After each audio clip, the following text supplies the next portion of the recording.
오늘 본문의 말씀을 가지고 임마누엘 하신 구원자라는 제목으로 하나님 말씀 전하도록 하겠습니다. 지난주 우리는 이제 언약의 성취자로서의 그리스도의 모습을 우리가 살펴봤습니다. 그래서 2장까지는 계속적으로 그리스도가 어떤 분이신가에 대해서 계속 소개를 하고 있어요. 그래서 이제 17절까지는 언약의 성취자로서의 그리스도의 모습이죠. 그래서 1절과 17절에 보면 이제 아브라함과 다윗의 족보가 계속적으로 제시가 되고 있죠. 그래서 막 누가 누구를 낳고 누가 누구를 낳고 막 계속 하니까 이게 왜 이렇게 기록됐나 이런 생각이 많이 듭니다. 그래서 첫머리는 이렇게 이야기하고 이렇게 시작되고 있죠. 아브라함과 다윗의 계보라. 그래서 왜 마태복음은 첫머리를 족보로 시작하고 있는가라고 했었을 때 이거는 이제 언약과 밀접하게 연관되어져 있다는 거예요. 그래서 이가 이제 그 이유가 뭐냐 결론적으로 이야기를 하면 예수님이 누구라는 거예요? 아브라함 언약의 성취자이며 또 어떤 언약의 성취자라는 거예요? 다윗 언약의 성취자이다라는 것을 강조하기 위해서이다라는 걸 우리가 살펴봤습니다. 먼저 하나님은 이제 창세기에서 아브라함과 언약을 맺죠. 그 언약을 맺는 내용이 이제 많은 민족을 줄 거다, 복을 주실 거다, 땅을 주실 것이다. 근데 이거 다 내용들이 살펴보면 이제 하나님 나라에 대한 약속이었다. 하나님 나라를 회복할 것이다. 타락으로 인해서 잃어버렸던 그 하나님 나라를 다시 회복할 것에 대한 약속을 하고 있죠. 근데 이러한 아브라함 언약을 누가 성취하셨다는 거예요? 예수 그리스도께서 오셔서 성취하셨음을 드러내 보려고 하는 거죠. 또 이제 다윗의 후손으로서 다윗의 자손으로서 다윗 언약을 성취함도 보여주고 있습니다. 다윗 언약의 핵심 내용은 뭐냐면 이제 다윗의 후손을 통해서 영원한 나라를 뭐 하실 거라는 거예요? 이루실 거라는 그 약속을 이제 다윗 언약에서 하고 있죠. 근데 이런 내용을 누가 성취하셨다는 거예요? 그리스도께서 성취하셨다. 그분께서 완전한 순종으로 이스라엘 백성들은 아주 영광의 왕으로 올 거라고 생각을 했어요. 그래서 세상을 개벽하고 완전히 세상을 엎을, 그래서 로마를 완전히 무너뜨리고 새 세상을 가져올 그러한 왕으로 기대했지만 그러한 왕이 아니셨죠. 십자가를 통해서 이제 십자가의 온전한 순종을 통해서 영원한 나라를 세우시는 것이 예수 그리스도의 목적이셨습니다. 그래서 이제 예수님이 다윗 언약의 성취자 그리고 아브라함 언약의 성취자로 그렇게 제시하고 있습니다. 실제로 이제 이 마태복음의 족보는요, 왕의 계보예요. 왕의 계보. 누가복음의 족보하고 이렇게 비교를 해보면, 이제 누가복음의 족보는 왕의 계보가 아닌 거죠. 근데 마태복음은 이제 왕들만 다 기록하고 있습니다. 그래서 이제 예수님이, 이런 언약의 성취자이며 다윗의 자손으로서 예수님이 왕으로 오셨음을 이렇게 증거해 주고 있다. 그리고 이 족보에서 특징적인 몇 가지 부분들을 우리가 좀 더 살펴봐야 된다고 했어요. 14대로 이렇게 구분하고 있다는 거예요. 14대는 사실은 역사적 사실이 아니다. 원래 이 구분은 13, 17, 13 이렇게 돼 있어요. 그럼에도 불구하고 14로 이제 이렇게 구분하는 이유는 뭐냐라고 했었을 때 마태는 의도적으로 이걸 이제 좀 의도적으로 수정을 가하고 있죠. 왜 그러냐? 그러면 마태가 의도가 있는 행동이라는 걸 알 수가 있는 거잖아요. 그래서 이제 완성의 때, 그러니까 7 곱하기 2가 14잖아요. 완전수의 2번이거든요. 그래서 완전수 14를 언급을 함으로 말미암아 예수 그리스도가 때가 참에 완전한 그 성취의 때가 왔음을 이제 강조하려고 했던 것 같아요. 그리고 또 다른 특징이 있죠. 마태복음의 계보에서 이방인 여인 4명이 등장한다고 했습니다. 사실은 여인들이 족보에 등장하지도 않는데 거기다가 이방인 여인들이 등장한단 말이에요. 의도적인 마태의 의도인 거죠. 그래서 다말, 라합, 룻 그리고 밧세바가 여기에 들어와 있습니다. 그래서 이들은 하나같이 이방인들이었고 정상적인 가정을 이룬 사람들이 아니었죠. 그래서 이런 여인들을 왜 그럼 언급하고 있느냐라고 했었을 때 예수 그리스도께서 누구를 위해서 오셨다는 걸 보여주고 있는 거예요. 이방인과 죄인을 위해서 오셨음을 드러내주고 있다. 그래서 1절과 17절 전체의 이제 핵심 메시지는 예수 그리스도는 아브라함과 다윗의 후손으로서 하나님 나라를 성취하러 오신 분이시다. 라는 것이 이제 지난주에 설교의 핵심 내용이다라고 할 수가 있어요. 자, 오늘은 예수님이 임마누엘 하신 구원자로서 좀 제시가 되고 있습니다. 그래서 이제 제가 제목을 임마누엘 하신 구원자라고 했는데요. 18절과 25절을 살펴보면 예수 그리스도께서 어떤 기원을 가지시는지에 대해서 잘 보여주고 있죠. 18절과 25절을 우리 예찬 형제가 한번 읽어주시겠습니까? 예수 그리스도의 말씀이 이러하니라. 그의 어머니 마리아가 요셉과 약혼하고 동거하기 전에 성령으로 되는 것이 나타났더니 그의 남편 요셉은 의로운 사람이라 그를 드러내지 아니하고 가만히 끊고자 하며 이 일을 생각할 때에 주의 사자가 현몽하여 이르되 다윗의 자손 요셉아 내 아내 마리아 데려오기를 무서워하지 말라. 그에게 잉태된 자는 성령으로 된 것이라. 아들을 낳으리니 이름은 예수라 하라. 이는 그가 자기 백성을 그들의 죄에서 구원할 자이시니라 아니라. 이 모든 일이 된 것은 주께서 선지자로 하신 말씀을 이루려 하시니 이르시되 보라 처녀가 잉태하여 아들을 낳을 것이요 그의 이름을 임마누엘이라 하리라 하셨으니 이를 번역한즉 하나님이 우리와 함께 계시다 아니라. 요셉이 잠에서 깨어 일어나 주의 사자의 구구대로 행하여 그의 아내를 데려왔으나 아들을 낳기까지 동침하지 아니하더니 낳음의 이름을 예수라 하니라. 예, 감사합니다. 이 마태는 18절과 25절에서 굉장히 강조하는 부분이 있어요. 그게 뭔 것 같아요? 계속 반복하고 있는 부분이 있는 거죠. 뭘 강조하고 있냐면 예수님이 성령에 의해서 동정녀 탄생을 계속적으로 강조하고 있다는 거예요. 오늘 본문에서는 읽지 않았지만 여러 군데에서 이 1장에서는요. 예수님이 동정녀 탄생에 대해서 계속 강조하고 있어요. 먼저 1장 16절을 우리가 주목해서 볼 필요가 있습니다. 1장 16절을 우리가 예준이가 한번 읽어줄래요? 야곱은 마리아의 남편 요셉을 낳았으니 마리아에게서 그리스도라 칭한 예수가 나십니다. 예. 이 야곱은 마리아의 남편 요셉을 낳았으니 마리아에게서 그리스도라 칭하는 예수가 나시니라. 여기서 뭐가 예수님의 동정녀 탄생이 강조되고 있는 것 같아요. 보통 정상적인 족보라면 요셉에게서 누가 낳았다고 합니까? 예수가 낳았다고 해야 되는데 그래 안 해요. 조금 타협을 해서 요셉과 마리아 사이에서 누가 낳았다고 해야 돼요? 예수가 낳았다고 해야 되는데 지금 누구에게서 낳았다고 하고 있습니까? 마리아에게서 나셨다고 이야기를 하고 있어요. 유대 문화에서는요, 보통 그 아버지의 이름을 따서 호칭합니다. 그러니까 아버지의 어떻게 보면 속한 자로서 이렇게 이제 다 호칭을 하거든요. 족보에서도 아버지 이름만 언급한단 말이에요. 그럼 우리나라 족보가 좀 낫습니다. 우리나라 족보는 무슨 그 이름은 다 기록 안 되겠다 할지라도 무슨 김씨 이런 것까지는 기록이 돼 있잖아요. 그죠? 족보 보셨습니까? 족보에 보면 그렇거든요.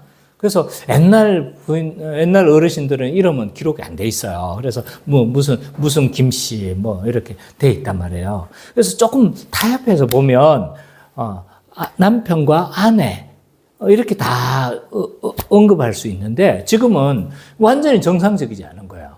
누구에게서 낳았다고 이야기하고 있는 거예요? 마리아에게서 낳았다고 이야기를 하죠. 성경에서도 보세요. 세베대의 아들 야고보죠. 이 세베대는 누굽니까? 그의 아버지잖아요. 베드로는 시몬의 아들 베드로. 뭐 이런 식이잖아요. 그죠? 오늘날도 마찬가지입니다. 오늘날 벤구리온이라는 이름을 내가 어디서 이스라엘 관련돼서 들었는데 벤구리온 뜻이 뭘까요? 구리온의 아들이라는 뜻이에요. 벤이 아들이라는 뜻이거든요. 그러니까 벤구리온. 그러니까 요즘도 이제 누구의 아들이라고 칭하는 거예요. 그러니까 이건 굉장히 이례적인 표현이라고 할 수 있습니다. 왜 이 표현을 사용했을까? 왜 마태는 이렇게 표현하고 있는 이유가 뭘까? 예수 그리스도의 동정녀 탄생을 지금 강조하고 있다는 것을 알 수가 있습니다. 또 요셉이 마리아에 대한 어떤 오해를 풀어가는 과정에서도 동정녀 탄생에 대해서 계속 강조하고 있다는 거예요. 요셉은 이제 좀 오해를 했죠, 그죠? 우리 본문에서 보면 예수님 당시에 결혼 과정에 대해서 우리가 좀 알 필요가 있어요. 결혼을 할 때 주로 이제 결혼 직전에 뭘 하냐면 약혼을 합니다. 약혼. 그 약혼의 기간은 보통 1년입니다. 그래서 이 정혼의 과정을 거치는데 예수님과 마리아도 정황상 지금 어떤 상황인가요? 정혼 상태인 거죠. 정혼을 하고 1년 동안 준비 기간을 지금 하고 있는 과정이라고 할 수 있는 거예요. 근데 좀 더 설명하면 이 정혼은요, 약혼보다 우리 약혼하면 파혼하는 게 쉽습니까? 어렵습니까? 법적 구속력이 있습니까? 없습니까? 없어요. 약혼은 법적 구속력이 없는 거예요. 근데 이 당시에 정혼은 법적 구속력이 있을까요? 없을까요? 네, 법적 구속력이 있습니다. 그러니까 결혼한 것으로 여기는 거예요. 그래서 여기서 만약 한쪽이 부정한 일을 하거나 이렇게 되면 어떻게 되는 거예요? 간음한 여인이 되는 거죠. 그래서 이 1년 동안 함께 살지 않는 기간 동안 부정한 어떤 일들이 드러나게 되었을 때 이게 어떤 일을 하냐? 구약에서는 율법에 보면 돌로 쳐서 죽이도록 하게 되어 있습니다. 신약에서는 이게 좀 약한 데가 있었어요. 예수님 당시에서는 이제 어떻게 했냐면 돌로 쳐 죽이지까지는 않았고 뭘 했냐면 이 기간 동안에 부정한 일이 드러났을 때 이혼하도록 하게 되어져 있습니다. 근데 마리아의 남편인 요셉이 뭘 알게 됐습니까? 마리아가 임신했다는 사실을 알게 된 거죠. 둘이 잔 적이 없는데, 둘이 이렇게 합방을 한 일이 없는데, 그럼에도 불구하고 임신한 사실을 이제 듣게 된 거죠. 빡칩니까? 안 칩니까? 그래서, 근데, 이 사람은 뭐 한 거예요? 의로운 사람이다. 라고 되어 있어요. 이 의로운 사람이다. 이 뜻은 뭐냐 하면, 율법 앞에 바로 선 사람이다. 라는 뜻이에요. 그러니까, 율법 아래 바로 선 사람이니까, 뭐대로 하려고 할까요? 율법대로 행하려고 하는 거예요. 그래서 그 당시에 이제 이혼하는 것이 뭐 하게 되어 있습니까? 합법인 거예요. 그래서 이제 가만히 이 여인을 어떻게 하게 하려고 한 거예요? 이혼하려고. 그래도 이 여인의 명예를 지켜주려고 했던 것 같아요. 그래서 이혼을 하려고 하는 이런 상황에서 누가 개입을 하게 되는 겁니까? 하나님의 천사가 개입합니다. 20절에 뭐라고 하고 있죠? 20절 한번 선미자매 읽어 주시겠습니까? 일을 행동할 때 주의 사자가 행동하여 이르되 다윗의 자손 요셉아 나의 마리아 데려오기를 무서워하지 말라 그에게 잉태된 자는 성령으로 된 것이다. 여기 보니까 뭐라고 됐어요? 그것에 대한 해명을 하죠, 그죠? 하나님 천사가 뭐래요? 예수님의 기원이 뭐에 의한 출생이라는 거야? 성령에 의한 출생이다라는 것이 강조가 되고 있어요. 또 이런 성령에 의한 출생이 18절에도 이미 언급하고 있죠. 18절에 한번 읽어볼까? 시작. 그리스도의 나심은 이러하니라. 그의 어머니 마리아가 요셉과 약혼하고 동거하기 전에 성령으로 잉태한 것이 나타났더니, 계속 성령으로 잉태했다고 지금 언급을 하고 있는 거예요.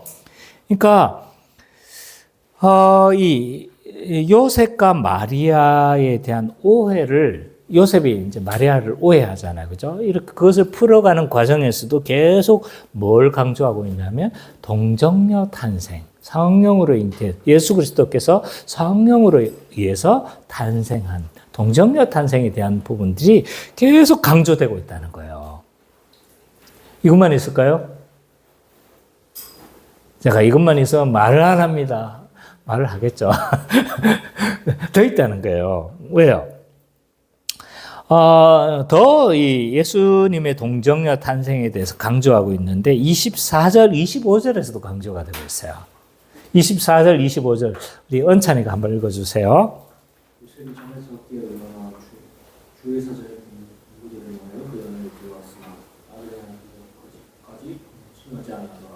그러므로 이름이 예수라 하였다. 예, 여기에서는 어떻게 동정녀 탄생이 강조되고 있어요? 요셉이 뭐 하지 않았다는 걸 지금 강조하고 있는 거예요? 굳이 할 말이 아닌 거잖아요. 그죠? 근데 요셉이 동침하지 않았음을 강조하고 있는 겁니다. 그래서 이런 이 요셉의 어떤 적극적인 역할까지 설명하면서 예수 그리스도의 탄생이 뭐에 의한 탄생이라는 거예요? 성령에 의한 탄생이라는 것을 계속적으로 강조하고 있음을 우리는 본문에서 알 수가 있습니다. 굉장히 많이 강조하죠, 그죠? 그러면 마태는 왜 이렇게 예수님의 동정녀 탄생을 강조하고 있는 이유가 뭘까? 이유가 뭘까요? 지금 여러 곳에서 지금 의도적으로 이렇게 계속 이야기를 하고 있는 거예요. 예. 그 이유가 마태복음 1장 21절에 등장하고 있어요. 한번 읽어볼까요? 스라하라 이는 그가 자기 백성을 그들의 죄에서 구원할 자이심이라 하니라. 그 이름을 예수라고 했는데 그 예수라는 이름의 뜻, 예수님의 유일한 이름이죠. 그죠? 구원자라는 뜻이에요. 구원자. 다른 모든 호칭, 그리스도, 뭐 하나님의 아들, 독생자 다 호칭입니다. 그러나 유일한 이름인데 그 이름이 예수입니다. 그래서 이 사도신경에서는 이제 이렇게 이야기하고 성령으로 잉태하사 동정녀 마리아에게 나시고라고 사도신경에 보면 신앙 고백하고 있습니다. 이런 걸 봤었을 때 이 부분이 굉장히 중요하다는 걸 알 수가 있어요. 왜냐하면 12개의 신앙 고백 중에서 하나의 신앙 고백으로 채택할 만큼 굉장히 이 부분이 중요하다는 거죠. 그래서 우리는 이제 성령으로 잉태하사 동정녀 마리아에게 나시고라고 이렇게 신앙을 고백하고 있는데 우리가 이것을 믿는다고 고백하고 있는데 이것은 무엇에 대한 신앙 고백이죠? 우리 이제 이거 배우면 사도신경 배우면 이제 이거 아는 거죠. 배우지 않아도 내가 하도 많이 이야기를 해서 예 지금 막 입이 꺼지요. 그죠? 뭡니까? 예수 그리스도의 완전한 인성과 예수 그리스도의 완전한 신성에 대한 신앙 고백이다. 그래서 마리아에게 났다는 건 뭐예요? 인성을 가진다는 거죠. 근데 성령으로 났다는 건 뭐예요? 신성을 가지셨음을 보여주고 있는 거죠. 그래서 예수 그리스도는 이제 이 신앙 고백은 뭐와 연관되어지는 신앙 고백이냐면 예수 그리스도께서 구원자로서의 자격에 대한 신앙 고백인 거죠. 그래서 예수 그리스도는 완전한 사람이어야 어떻게 합니까? 인간을 대표할 수 있겠죠. 인간을 대신해서 대속할 수 있겠죠. 그래서 사람이어야 인간을 대속할 수 있는 거죠. 또한 그분은 완전한 하나님이셔야 돼요. 왜? 왜냐하면 하나님이어야 영원한 혈액이 발생하는 거죠. 만약 죄가 없는 사람이 없지만 혹 죄가 없는 사람이 있다 할지라도 완전한 사람이기만 하면 어떤 문제가 생기냐면 한 사람밖에 대속하지 못하는 거예요. 근데 완전한 하나님이셔야 세상 전체를 어떻게 할 수 있는 거죠? 대속할 수가 있는 거죠. 그래서 구원자로 오실 분은 완전한 사람일 뿐만 아니라 완전한 누구여야 되는 거죠? 하나님이셔야 되는 거죠. 그래서 예수님은 성령으로 말미암아 동정녀로 탄생하게 되어졌습니다. 그래서 계속해서 동정녀 탄생을 이 마태는 강조하고 있는 이유는 뭐냐라고 했을 때 예수님이 구원자이시기 때문이에요. 근데 그 구원자는 어떻게 태어나야 되는 거예요? 완전한 하나님으로 태어나셔야 되고 또 완전한 사람으로서 태어나셔야 했기 때문에 이것을 잘 구원자로서의 면모를 가지고 있음을 마태는 보여주고 있는 것을 알 수가 있습니다. 이러한 사건을 마태는요, 임마누엘 사건과 연결시키고 있습니다. 임마누엘 사건은 이사야 7장 14절에 등장하는 사건입니다. 다 우리는 살펴볼 수는 없지만 제가 그 배경을 좀 설명해 보면, 자, 임마누엘의 뜻이 뭐예요? 하나님 우리와 함께 하신다라는 뜻이잖아요. 근데 이런 임마누엘의 예고는 사실은 735년 전 아하스 왕에게 했던 예고였습니다. 그래서 그럼 왜 하나님은 이 아하스 왕에게 임마누엘 약속을 했을까? 왜냐하면 북왕국과 또 그 실의 이 시리아와 이 북왕국이 연합을 해서 어떻게 한 거예요? 쳐들어오게 된 거죠. 남유다를 쳐들어오게 되어졌습니다. 이때 아하스가 막 공궁에 처하게 된 거예요. 아하스와 남유다의 왕 아하스가 굉장히 어려운 상황에 처해 있는데 아하스는 이때 어떻게 해결하려고 했을까요? 기도로 막 하나님께 매달렸을까요? 아닙니다. 어디로 쫓아가려고 했냐면 아수르에게 쫓아가가지고 우리 좀 구출해달라고 이렇게 동맹을 청하려고 했습니다. 이때 선지자 이사야가 찾아가는 거예요. 선지자 이사야가 찾아가가지고 하나님께 받은 이제 말씀을 전하는 거죠. 오직 하나님만 의지하라. 오직 하나님만 의지하라고 그렇게 이야기를 합니다. 그러면서 이사야는 다윗 언약을 상기시켜줘요. 다윗 언약을 상기시켜주면서 하나님을 경외하고 이렇게 했었을 때 그 나라를 영원하게 해주겠다고 하지 않았느냐. 그러니까 하나님만 의지하라 라고 그렇게 이야기를 하고 있죠. 잘 안 믿어요, 아하스 왕이. 그렇게 신실한 왕은 아니었거든요. 근데 그래서 이사야는 이것이 자신의 말이 아니라 하나님의 말씀인 것을 믿게 하기 위해서 뭐 하는 거예요? 표적을 약속한 거예요. 그 표적이 뭡니까? 보라, 자녀가 아들을 낳으리니 임마누엘이라 하라. 아마 그 당시에 어떤 표적들이 어떤 방식으로 이루어졌는지는 모르나 뭐 한 거예요? 그걸 이제 아하스에게 표적으로 보여준 거예요. 근데 오늘 뜬금없이 마태는 뭐라고 이야기를 하고 있습니까?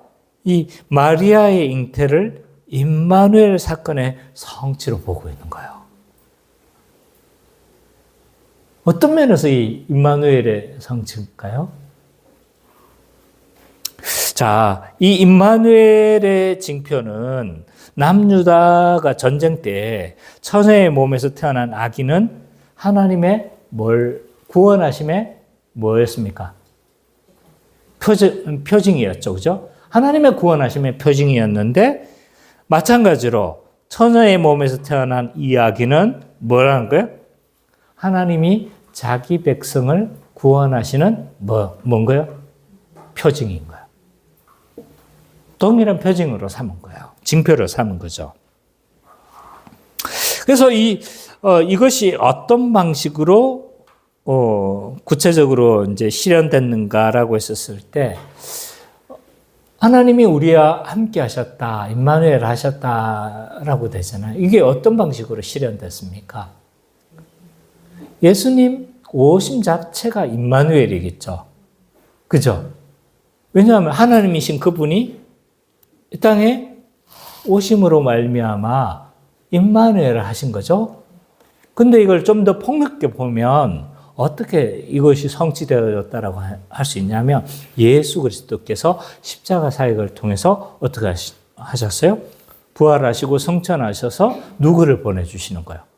성령을 보내주심으로 말미암아 성령의 오심은 곧 하나님의 오심이기도 하고, 성령의 오심은 로마서 8장에 보면 누구의 오심과 동일하다고 이야기했어요?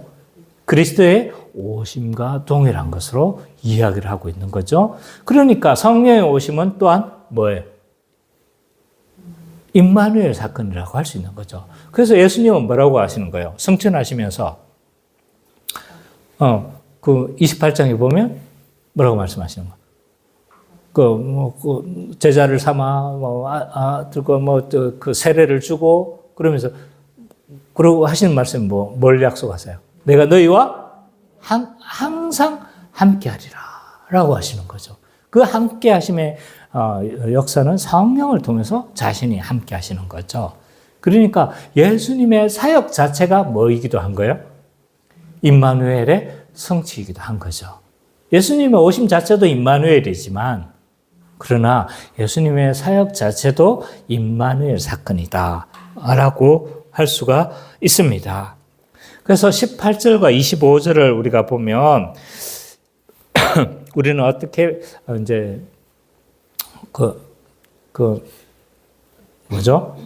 중심 갑자기 이름이 안 메인 아이디어로 해본다라면, 예수 그리스도는 성령을 통해 동정녀 마리아에게 나셔서 그의 백성을 자신의 죄에서 구원하실 자이며 임마누엘을 성취하실 분이시다. 좀 길죠, 그죠? 처음엔 간단하게 했다가 이거 좀 더 이렇게 정밀하게 좀 다듬다 보니까 좀 길어졌는데, 예수 그리스도는 성령을 통해 동정녀 마리아에게 나셔서 그의 백성을 자신의 죄에서 구원하실 자이며 임마누엘을 성취하실 분이시다. 성취하신 분이시다 이렇게 할 수도 있고요. 자, 그러면 오늘 이 말씀이 우리에게 어떻게 적용될 수 있는지에 대해서 우리가 좀 살펴봤으면 좋겠습니다. 저는 크게 세 가지로 우리에게 적용될 수 있다고 저는 봤습니다. 첫 번째로, 교회는 예수 그리스도가 동정녀 탄생하셨음을 믿어야 합니다. 이 동정녀 탄생 다 믿는 거 아닌가요? 라고 말을 하실 수 있겠지만 사실은 그렇지가 않습니다. 이 그리스도의 동정녀 탄생은요, 많은 학자들에 의해서 비웃음과 반발을 사는 굉장히 대표적인 주제 중에 하나입니다. 그러니까 우리 시대에 가장 유명한 사람은 아니다 할지라도 가장 대표적인 신학자 중에 한 사람인 톰 라이트라는 사람이 있습니다. 그래서 책에는 T 라이트 이렇게 되어져 있는데, 라이트라고 쓰여지면 톰 라이트라고 아시면 됩니다. 이 톰 라이트 책을 검색해 보세요. 수십 건이 됩니다. 그러니까 그 정도로 이 톰 라이트는 우리 시대를 좋은 의미에서 대표하는 학자는 아니지만 어쨌든 굉장히 유명한 학자라고 할 수 있습니다. 이 톰 라이트가 뭐라고 이야기를 했냐면 이렇게 이야기를 했어요. 이 동정녀 탄생의 교리는 과대하게 부풀려져 있다. 라고 포문을 열어요. 별로 중요하지 않다는 거죠. 너무 부풀려졌다는 거예요. 신학계에서. 그러면서 뭐라고 이야기하고 있냐면 이 동정녀 탄생에 대한 교리가 없어도 칭의가 가능하다.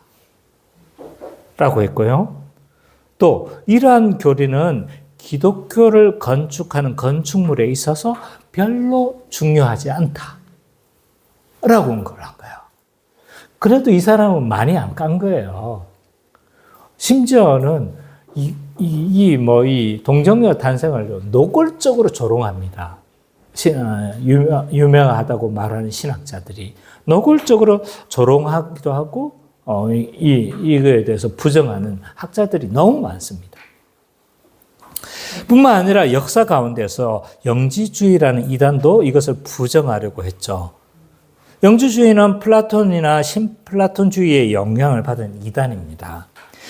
그래서 이들은 이제 영적인 것은 선하고 물질적인 것은 저급하거나 악하다고 보기 때문에 예수 그리스도의 육체로 오심을 뭐 하는 거예요? 부정하는 거죠. 그죠? 그래서 이런 이제 역사 가운데 뿐만 아니라 오늘날에서도 이 동정녀 탄생은 너무나 많은 반대를 겪고 왔고, 심지어 우리가 말했던 이게 우리는 너무나 당연한 진리로 받아들이고 있지만 5, 60년 전에 미국이나 유럽의 상황에서는요, 이 진리는 어마어마하게 공격을 받았습니다. 그래서 이 동정녀 탄생을 지키려고 근본주의자들, 아주 멸시하는 용어 중에 하나인 이 근본주의자다 이러면 굉장히 멸시하는 용어거든요. 학자들에 대해서. 그래서 이 근본주의자들은 이 동정녀 탄생에 대한 교리를 지키려고 막 이게 12 펀더멘탈 근본 교리 중에 하나로 이 동정녀 탄생을 고수를 한 거예요. 그러니까 이 동정녀 탄생은요, 어마어마하게 조롱과 멸시와 도전을 받았을 뿐만 아니라 톰 라이트처럼 이렇게 말하는 사람은요, 아주 무슨 급이다? 양반급이다. 그 정도로 이제 우리 한국 교계가 좀 보수적이어서 이걸 뭐 의심하는 사람들이 없지만, 그러나 이건 굉장히 부정을 하는 자들이 많습니다. 과학적으로 불가능하다는 이유로 부정하기도 하고, 또 이건 이제 후대에 추가한 거다라고 하면서 부정하기도 하고, 또 어떤 사람은 이것을 상징적인 것으로 보기도 합니다. 그래서 다양한 이유로 가지고 이 동정녀 탄생을 부정하려고 하는 사람들이 많습니다. 그러면 이 동정녀 탄생, 잉태교리가 부정한다면 도대체 무슨 일이 벌어지는 걸까? 무슨 일이 벌어지는 걸까요?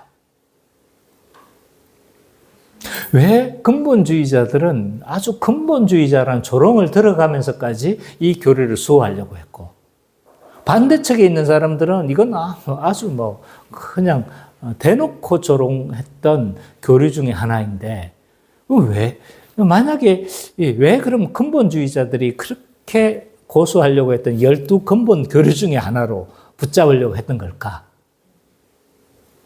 만약 이 동정녀 탄생을 우리가 믿지 않으면 어떤 일이 벌어지는 걸까요? 그렇죠. 이제 배운 사람이 그렇게 이야기를 하는 거죠. 배운 사람이 이제 그렇게 이야기하는 겁니다. 가장 먼저는 이제 성경의 권위를 의심하는 결과를 낳게 되어집니다. 왜냐하면 성경에서는 예수 그리스도의 동정녀 탄생을 명백하게 기록하고 있고 수많은 곳에서 기록하고 있다는 겁니다. 오늘 본문만 해도 오늘 본문만 해도 읽었던 본문에서만 해도 몇 군데 찾아봤습니까? 4-5군데에서 뭐 하고 있어요? 동정녀 탄생을 강조하고 있다는 사실을 우리는 알 수가 있죠. 그죠? 그래서 이 그 당시에 어떤 습관적인 표현을 거스려 가면서까지 마리아에게서 나셨다라고 하면서 이 동정녀 교리를 말하고 싶었던 거예요. 그리고 하나님의 사자를 통해 성령으로 잉태했다. 그리고 요셉도 동침하지 않았다. 이렇게 명백하게 이 동정녀 교리를 설명하려고 마태는 의도적으로 이렇게 강조해서 설명하고 있는데, 만약 이걸 믿지 않는다라면 우리는 뭘 지금 도전하고 있는 겁니까? 성경의 권위에 도전하는 거다라고 할 수가 있습니다. 그러니까 이 성경의 권위를 믿지 않는 자들이 이런 주장을 하는 거예요. 다. 성경의 권위를 믿는다면 그렇게 말을 할 수가 없어요. 두 번째, 어떤 결과가 났냐면 이 동정녀 탄생을 믿지 않으면 아까 우리 김기혜 성도님 말씀하셨던 것처럼 예수 그리스도의 십자가 사역이 부정되어집니다. 예수 그리스도는 완전한 사람이셔야 되는 거죠. 그래야 인간을 대표해서 구속 사역을 하고 있는 것이고, 완전한 하나님이셔야 우리 모든 죄를 인류의 모든 죄를 구속할 수 있는데, 예수 그리스도께서 평범한 사람이었다라면 어떤 문제가 생기냐 하면 구원자로서의 자격이 뭐가 되는 겁니까? 실종되어지는 거죠. 그래서 이 도널드 맥클라우드라는 신학자는요, 동정녀 탄생은 기독교라는 문으로 들어가는 수문장과 같은 역할을 한다라고 그렇게 표현을 했습니다. 이거부터 믿어야 어떻게 하는 거예요? 기독교라는 문으로 들어갈 수 있다는 거예요. 그러니까 굉장히 중요한 교리다. 그래서 모든 그리스도의 사역을 설명하기 위한 가장 첫 번째 관문이라고 할 수 있는 거죠. 그래서 예수 그리스도의 사역을 설명할 때 가장 첫 번째로 사도신경을 삼은 게 뭡니까? 성령으로 잉태하사 동정녀 마리아에게 나시고 본디오 빌라도에게 고난을 받아서 십자가에 못 박혀 죽으시고 부활하시고 성찬하시고 보좌의 우편에 앉으시고, 다 어디에서 출발한 거예요? 네, 동정녀 탄생에서부터 출발한 거다라고 할 수가 있습니다. 따라서 이 동정녀 탄생 교리는요, 하나님께서 구원하시기 위해 사람이 되시는 특별한 은혜임을 믿어야 합니다. 하나님의 아들이 뭘 취하신 거예요? 하나님이시기를 중단하지 않으시고 뭘 취하시는 거예요? 인간성을 취하신 사건임을 우리는 믿어야 합니다. 이것은 하나님의 자기 비하입니다. 하나님이 인간으로 오신 이 사건은요, 하나님의 자기 비하예요. 저는 늘 이걸 말할 때 늘 이 이야기를 합니다. 인간처럼 오신 게 아니고 인간으로 오신 거예요. 인간으로. 사람으로 오신 사건이죠. 하나님이, 하나님의 아들이 성육신 하셨다. 놀랍습니까? 별로 놀라지가 않는 거예요. 사람이 어때서? 사람으로 어때서? 라고 말을 할 수 있습니다. 근데 생각해 보십시오. 우리가 정말 그 단계로 낮아지는 것과 비교할 수 없지만, 우리가 동물의 단계로 낮아진다고 생각해 보세요. 사람의 의식을 가지고 있는데 돼지우리에서 같이 살고 있어. 어떨 것 같아요? 사람의 의식은 가지고 있는데 돼지우리에서 살아 막. 이게 우리가 비하되는 사건이 아닐까요? 그죠? 근데 우리는 하나님이 돼본 적이 없으니까 하나님이 인간의 단계로 내려오시는 것에 대해서 아무렇게 생각하지 않지만, 그러나 하나님은 엄청나게 구원하시기 위해서 자기 비하를 하시며 인간의 단계로 내려오시는 특별한 은혜의 사건이다 라는 것을 우리는 믿어야 되는 거죠. 그래서 이 예수 그리스도가 동정녀로 탄생하셨음을 우리는 믿어야 한다는 거예요. 그리고 두 번째로, 이것을 믿을 때 교회는 그리스도가 완전한 사람, 완전한 하나님으로서 구원을 이루셨음을 믿을 수가 있습니다.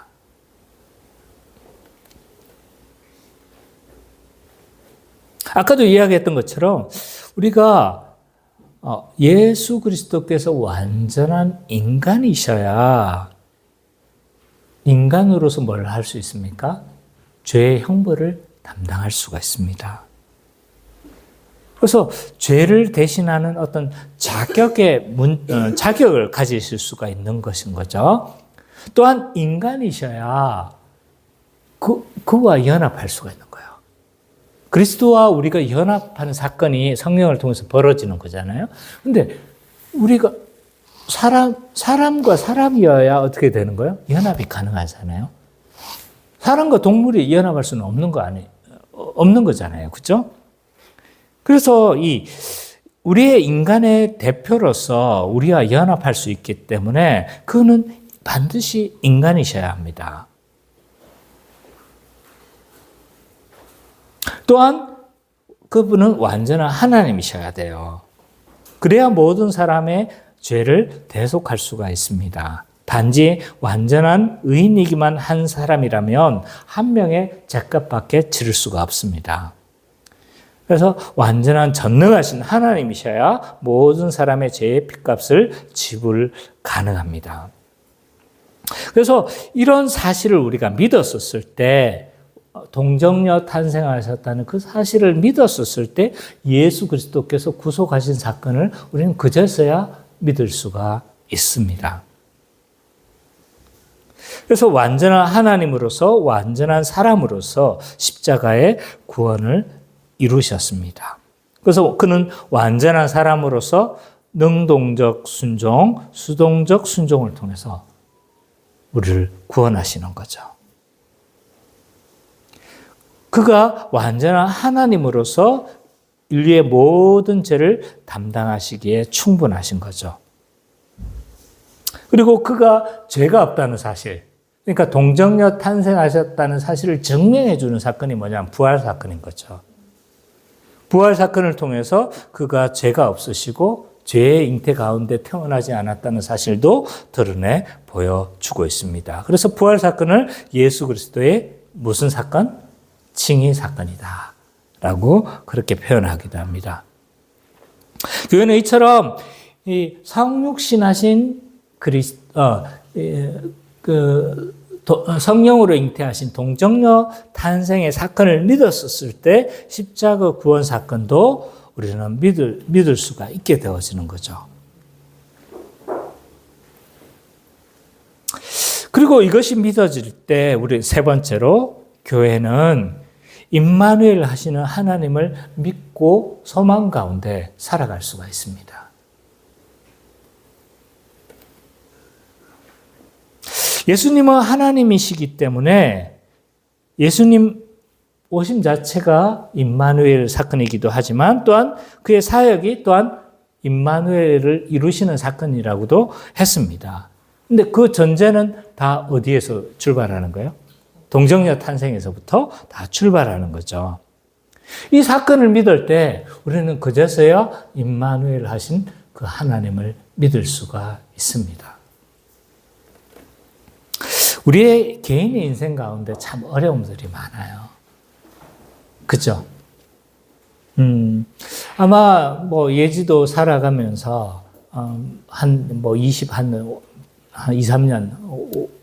그렇게 되는 과정 가운데서 여러 가지 어려움들을 겪었을 거예요. 그 어려움을 겪을 때마다 우리는 멘탈이 나갑니다. 저도 나의 인생 가운데서 굉장히 어려움들이 많았죠. 내가 군대 가기 전까지만 해도요, 저는 인생에 굉장히 어려움이 많았다고 생각했는데, 군대 가니까, 이거 지금 겪었던 일들은 아무것도 아닌 거예요.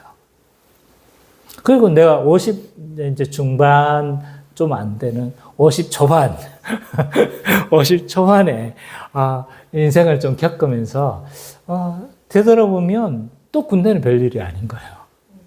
군대는 또 별일이 아니고. 그래서 네 인생 가운데 여러 가지 어려운 일들이 좀 있었던 거죠. 뭐 몇 가지만 좀 언급해 보면 잘 사역하던 교회에서 쫓겨났었을 때 굉장히 좀 뭐라고 해야 될까요? 굉장히 데미지가 큽니다. 그래서 한 4년 정도 사역한 그 교회에서 10명을 한꺼번에 내보낼 때, 그 중에 10명 안에 저도 방출된 사람 중에 한 사람인 거죠. 그래서 뭐 사역을 못해서 그런 건지 뭔지 모르겠지만, 어쨌든. 근데 그때 그 데미지는 어떤 데미지냐면, 나갈 때 그래도 환영을 받고 싶고, 목사님 아쉬워요. 목사님 나가셔서 너무 좀 마음이 상해요. 뭐 이런 소리를 듣고 싶은데, 그냥 나가라고 해서 한순간 그 나가게 되어졌을 때 느껴지는 모멸감, 또 부적절함, 내가 과연 사역을 계속 해야 되는가, 이런 많은 생각들이 드는 거죠. 또 담임 청빙 그 기간 8개월의 그 기간 동안 수도 없이 주암산, 혹시 주암산 기도원 아세요? 매주 우리는 올라가서 기도하는데 은찬이 성민이는 알지도 못하면서 막 내과에 가가지고 내과에서 가지 잡고 이러고 있었던, 매주 틈나면 우리는 기도원에 가서 이렇게 기도. 그런데 8개월 이후에 우리가 청빙되지 않았다는 그 순간 문자 하나를 받았을 때 느껴지는 이 당황스러움이라고 해야 될까요? 갈 곳도 없고 오라는 것도 없고, 이제 그 8개월의 그 시간을 다시 할 자신이 없었어요. 그리고 잘 개척 기간에 모든 사람이 다 떠나가고 이랬었을 때, 물론 한 사람 남았어요. 그 사람이 누군지를 잘 알잖아요. 그죠? 물론 한 사람이 남았지만 그럼에도 불구하고 모든 사람들이 다 떠나갔었을 때 느껴지는 이런 허탈함들. 우리 한 개인의 인생에서도 아마 김기현 성도님 있을걸요? 말을 안 해서 그렇죠. 그죠? 네, 많이 있을 거예요.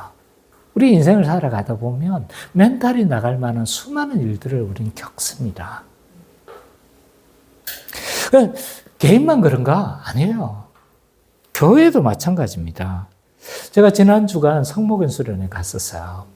이제 성목원 수련회에서 성경적인 목회를 지향하는 사람들의 모임이에요. 근데 거기서 이제 여러 가지 강의도 좋고 다 좋지만, 거기서 좋은 것 중에 하나는 뭐냐면 다양한 분들의 이 목회적인 어려운 상황들을 들으면서 위로를 받는다는 거예요. 나만 겪는 게 아니구나. 어떤 분은요, 재정적으로 엄청나게 어려움을 겪고 있는 분이 계셨어요.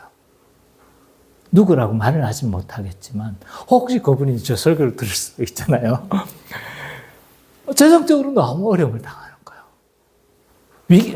위기 상황이라고 할 만큼 어려운 상황에 처해 있는데, 그냥 그분이 막 거의 올 상황이 아니었는데 왔더라고요. 왜? 더 멘탈이 나갈까봐. 와서 그냥 말씀 듣고 수련을 통해서 회복되기를 원하는 마음으로 왔던 거예요. 어떤 분은 조금 지나간 이야기를 듣긴 했지만, 여러 명을 다 데리고 나가면서 온갖 모욕을 하면서 그냥 나가는 게 아니에요. 그냥 우리 교회 성도들은 얼마나 착했는지 몰라, 지금 되돌아보면. 나가면서 막 온갖 모함을 하고 온갖 걸 하면서 그렇게 나가는 그 과정 가운데서 거의 혼자만 남았던 그 목사님도 계셨어요. 또 어떤 분들은 성도의 가정 가운데 이 가정 안에서 이 분란 때문에 이게 굉장히 어려워하고 힘들어하신 목사님도 계셨어요. 제가 뭐라고 했을까요? 나는 명함도 못 내밀겠네. 저는 가만히 있었어요. 듣고 있었는데.